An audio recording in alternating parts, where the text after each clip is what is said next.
रक्त संबंध सीईटी के लिए। एक क्लासिक पहेली, मेरे पिता का इकलौता पुत्र, यह कौन है? जवाब है आप स्वयं। चलो विधि सीखते हैं एक नजर में।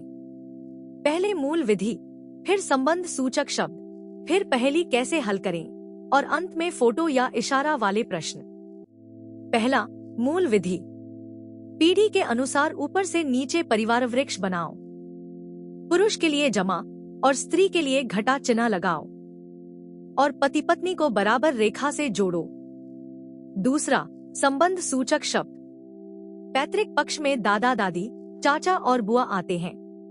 मातृक पक्ष में नाना नानी, मामा और मौसी, और साला, बहनोई, देवर तथा ननद जैसे संबंध भी जानो। तीसरा, पहेली हल। कथन को अंत से पीछे की ओर पढ़ो, जैसे एक्स के पिता का पुत्र यानी एक्स का भाई या स्वयं, और इकलौता यानी एकमात्र जैसे संकेत ध्यान से पढ़ो। चौथा, फोटो या इशारा वाले प्रश्न। वह मेरे इनके जैसे कथन को चरणबद्ध खोलो, स्वयं से संबंध जोड़ते चलो और लिंग की जानकारी अवश्य जांचो।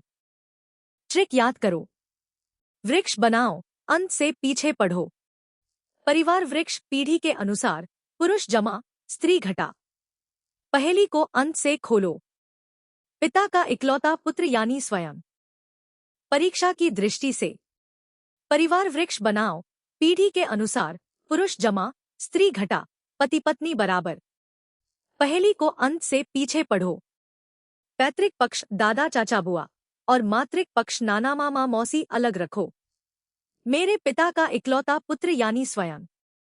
पहला सवाल, मेरे पिता का इकलौता पुत्र, एक पुरुष, यह किसके बारे में कह रहा है?